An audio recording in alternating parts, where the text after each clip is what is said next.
Indian defence forces में officer बनने के लिए एसएसबी यानी सर्विस सिलेक्शन बोर्ड से रिकमेंड होना मैंडेटरी होता है। एसएसबी से रिलेटेड काफ़ी सारे मिथ्स कैंडिडेट के बीच फेमस हैं और आज की वीडियो में हम इन सभी मिथ्स को ही एक एक करके एड्रेस करेंगे, तो वीडियो को लास्ट तक जरूर देखें। सबसे पहले एसएसबी से रिलेटेड कैंडिडेट्स के सभी डाउट्स एंड मिथ्स को डिफरेंट कैटेगरी में डिवाइड कर लेते हैं और एक एक करके इनको देखते हैं। सबसे पहले स्टार्ट करते हैं reporting at the pickup point, mostly railway station. Myth 1, ये मिथ काफी कॉमन है। उनको लगता है कि एसएसबी के लिए जिस मूवमेंट पर आप एमसीओ पर रिपोर्ट करते हो उसी टाइम आपको ऑब्जर्व करना स्टार्ट कर दिया जाता है कि आप किस तरह से बिहेव कर रहे हो, किस तरह से बात कर रहे हो, चल रहे हो, एक दूसरे के साथ इंटरेक्ट कर रहे हो। पर यह सब एक मिथ है और इसमें बिल्कुल भी सच्चाई नहीं है। किसी के पास इतना टाइम नहीं होता कि हर एक कैंडिडेट्स को स्टार्टिंग से ऑब्जर्व करके उन्हें जज किया जाए। मिथ 2, इसके अलावा कई कैंडिडेट्स को लगता है कि अगर वो लगेज लोडिंग में हेल्प कर देंगे तो उन्हें सिलेक्शन के लिए एक्स्ट्रा पॉइंट्स मिल जाएंगे। तो मैं बता दूं, ऐसा कुछ भी नहीं है। पर हाँ, आपको हमेशा बेस्ट पॉसिबल वे में हेल्प के लिए वॉलंटियर करना चाहिए। और अगर आप हेल्प के लिए वॉलंटियर कर रहे हो ये सोच के कि आपको ऐसे करने से कोई एक्स्ट्रा पॉइंट्स दे देगा, तो ऐसा कुछ भी नहीं है। Myths after reporting at the centre.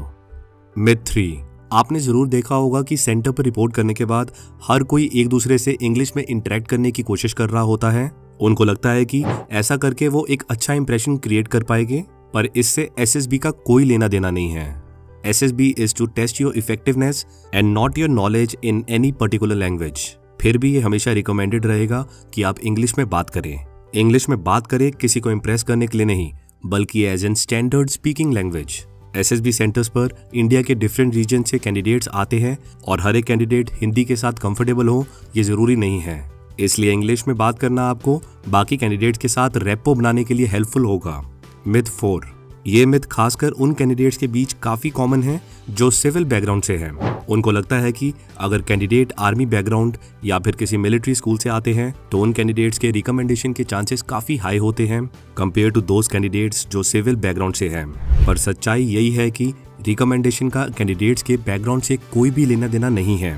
SSB बिल्कुल भी बायस्ड नहीं है और सबको इक्वल अपॉर्चुनिटी मिलती है अपनी स्किल्स एंड क्वालिटीज को शोकेस करने की। मिथ 5, कुछ कैंडिडेट्स को अगर ग्रुप डिस्कशन के दौरान बोलने का मौका नहीं मिलता है तो वो जीडी में चिल्लाना स्टार्ट कर देते हैं, क्योंकि उनको डिफरेंट एसएसबी कोचिंग इंस्टीट्यूट्स में जीडी से रिलेटेड काफी सारी इंपॉर्टेंट डिटेल्स बताई जाती हैं। जैसे जीडी में अगर मौका मिले तो इनिशिएट करना चाहिए। तो इस तरह उनको लगता है कि अगर मुझे जीडी में बोलने का मौका नहीं मिल रहा है तो अपने पॉइंट चिल्ला कर बोलने से वो ईजिली स्क्रीन्ड इन हो जाएंगे।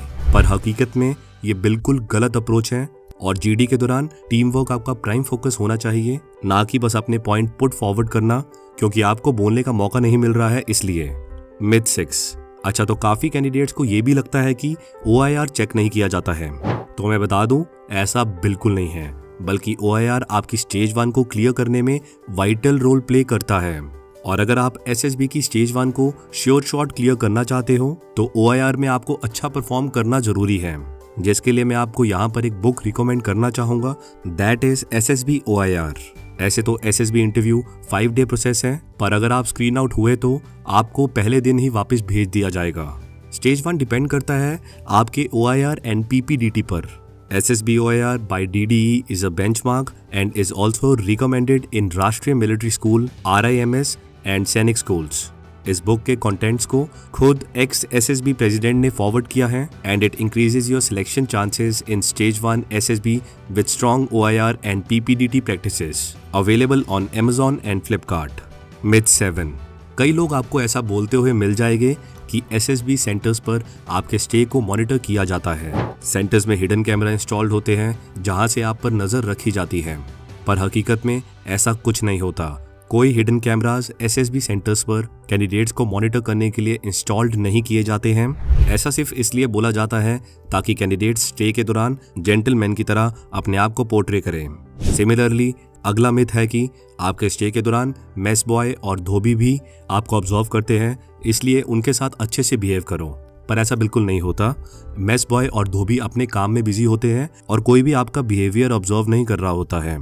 पर इसके बावजूद भी कि आपको कोई मॉनिटर कर रहा है, ये काफ़ी ज़रूरी हो जाता है कि आप एक जेंटलमैन की तरह रहो और इनको पोलाइटली ट्रीट करो। मिथ 9, काफ़ी लोग एडवाइस करते हैं कि स्टे के दौरान आपको फ्री टाइम मिलता है तो उस टाइम पर आप स्पोर्ट्स खेलो, क्योंकि इससे आपके सिलेक्शन के चांसेस इंक्रीज होते हैं। पर रियलिटी में ये बस एक मिथ है जिसका आपके सिलेक्शन या रिकमेंडेशन से कोई भी लेना देना नहीं है। मिथ 10।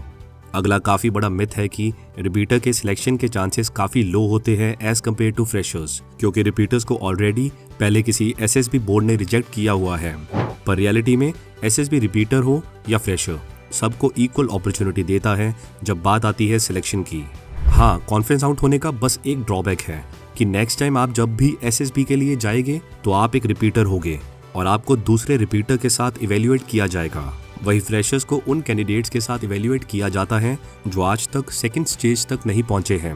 और हाँ, ये बात तो ज़रूरी है कि अगर आप रिपीटर हो तो इसका मतलब कि आप ऑलरेडी एसएसबी के सभी टेस्ट एंड प्रोसीजर से ऑलरेडी फेमिलियर हो, तो आपसे थोड़ी ज़्यादा एक्सपेक्टेशन की जा सकती है और लास्ट टाइम क्या हुआ था इसके बारे में पूछा जा सकता है। मिथ 11।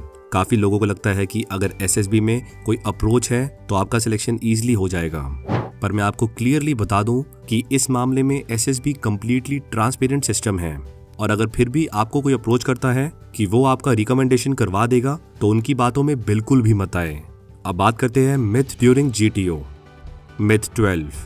ऐसा बोला जाता है कि जितने ज़्यादा इंडिविजुअल ऑब्स्टेकल टास्क आप कंप्लीट करोगे उतना ज़्यादा आपके सिलेक्शन के चांसेस बढ़ जाएंगे। पर मैं आपको बता दूं कि एक टास्क आपको रिकमेंडेड या कॉन्फ्रेंस आउट नहीं कर सकता। इंडिविजुअल ऑब्स्टेकल में आपका मेनली स्टेमिना ही टेस्ट किया जाता है। मिथ 13। कभी कभी क्या होता है कि आपको जीटीओ के तुरंत बाद पर्सनल इंटरव्यू के लिए बुला लिया जाता है और आपको चेंज करने का मौका नहीं मिलता, तो काफ़ी कैंडिडेट्स को लगता है कि ये एक बैड साइन रिप्रेजेंट करेगा या फिर आईओ के सामने रॉन्ग इंप्रेशन क्रिएट करेगा। पर रियलिटी ये है कि इंटरव्यूइंग ऑफिसर इसके बारे में अवेयर होते हैं कि आप डायरेक्टली ग्राउंड से ही इंटरव्यू देने आए हैं और आपको फॉर्मल्स पहनने का टाइम नहीं मिला। मिथ 14। पीजीटी, एचजीटी या किसी दूसरे ग्रुप टास्क में हिंदी बोलने पर आपको कम मार्क्स मिलेंगे, जो बिल्कुल गलत है। किसी भी टाइम पर आपके आइडिया ज़्यादा इंपॉर्टेंट है लैंग्वेज से। काफ़ी कैंडिडेट्स को लगता है कि अगर वो लेक्चरेट के दौरान कोई एवरेज टॉपिक चूज करेंगे तो ये एक अच्छी चॉइस नहीं होगी, जो अगेन एक मिथ है। ये जानना काफ़ी ज़रूरी है कि ये एक टास्क है जिसमें आपकी सब्जेक्ट या टॉपिक पर कितनी कमांड है वो ज़्यादा इंपॉर्टेंट नहीं है, बल्कि आप टॉपिक को किस तरह ऑर्गेनाइज करके डिलीवर कर रहे हो ये ज़्यादा इंपॉर्टेंट है। और लास्ट है कॉन्फ्रेंस से रिलेटेड मिथ। काफ़ी कैंडिडेट्स को लगता है कि कॉन्फ्रेंस के दौरान अगर आप अपने सजेशंस देते हो तो आपके रिकमेंडेशन के चांसेस काफ़ी कम हो जाएंगे। तो मैं बता दूं कि ऐसा बिल्कुल नहीं है। हाँ, ये काफ़ी ज़रूरी है कि आपके सजेशन वैलिड एंड लेजिटिमेट होने चाहिए जिसको इम्प्लीमेंट किया जा सके। पेटी चीज़ों के लिए जैसे बेड कंफर्टेबल नहीं था, खाना अच्छा नहीं था या मॉस्किटोज का इशू था, ये सब कंप्लेंट या सजेशन देना बिल्कुल भी सही नहीं है, क्योंकि वहाँ पर आप सिलेक्शन के लिए गए हो, ना कि किसी 5 स्टार होटल में जहाँ पर आपको प्लेजेंट स्टे मिले। तो दोस्तों, यही थे एसएसबी से related myth. SSB related common doubts पर भी चैनल पर वीडियो मौजूद हैं।